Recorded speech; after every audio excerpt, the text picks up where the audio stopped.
So do you think, these comments are really going to fire up a lot of Puerto Ricans that might otherwise have been tuned out of the election? I mean, we're seeing reports of this. Absolutely, absolutely. Puerto Ricans, we're proud people. We love that island. If nothing else, we love that island. And to call it a floating island of garbage, you've offended so many people. So many people. And, people that have fought in the wars, have lived in this country on the mainland for so long. But our blood is like, it's that pride, that Puerto Rican pride runs in our veins. And you cannot just say things like that. And you think, it's going to activate younger voters or folks that are infrequent voters? Absolutely. That's what I think it's going to activate. So I don't know what the thought was behind having such a horrible, crude joke, because it wasn't a joke.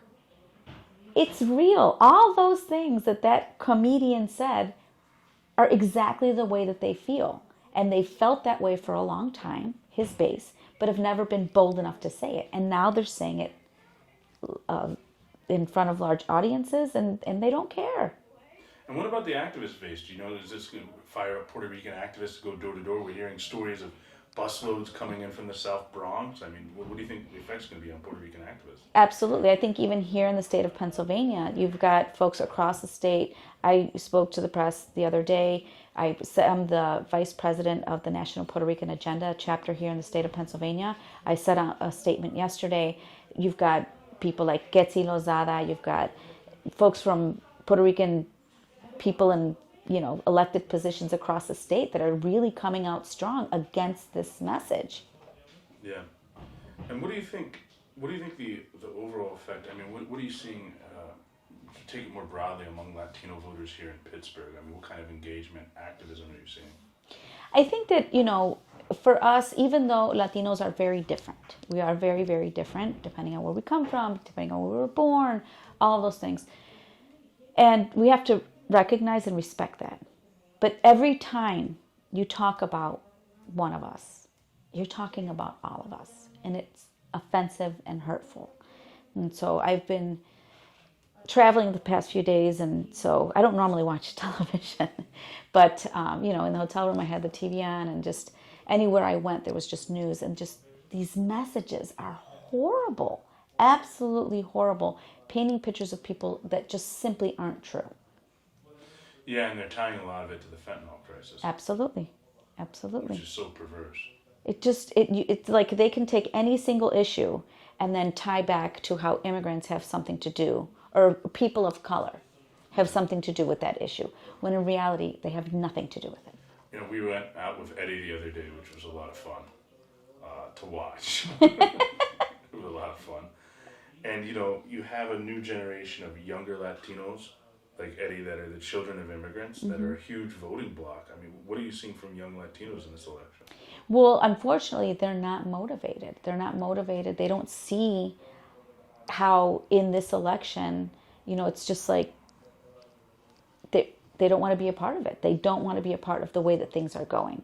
I think this will help, because not only did he speak ill of Puerto Ricans and Puerto Rico, but he's also said that Latinos as a whole like to have lots of children in a very terrible way. And it's just like you just can't do those things. And so it's like you think about, like, my mom was from Guatemala, right? My mom came here at a young age. I was born here. My mom didn't speak English. It was, I saw the struggles that she went through for us. My dad came from Puerto Rico when he was 15, right? And I saw what these people had no education, but they came here and they worked. And I owe it to my parents to create a better world, because they brought me here to do, like, I was born here to do that, right? And so a lot of us that were born here feel that way, but are frustrated at the way that things are happening. Yeah. And so you think these sort of comments can get folks that might be apathetic to get off the bench? Absolutely. Yeah. And the other thing I really wanted to bring up is that, you look at communities like Erie. You look at some of these communities. I mean, Erie is nearly 20% immigrant families. So that means someone in your family is an immigrant. You look at Reading, you look at Hazleton, you look at all these little used to be bombed out towns that Latinos are coming in. What do you think the effect's going to be in all these little Rust Belt towns with big immigrant populations? Yeah, so I mean, I think you gave a really good example, that 222 corridor right there. All of those small towns were just like disintegrating. There was nothing going on there. The businesses were going out of business. It was just nothing, like even here on this street. But then immigrants come and they're working and they're revitalizing communities. They're opening businesses, or with their businesses, they hire community members. It's insane to think that our solution is that we don't need immigrants. We need them. Our population here in Allegheny County has been consistently declining for over 50 years. The only population that's growing is the immigrant population. And this is the first time in 50 years that we've had positive growth. Yeah. Fernando, do you have some questions?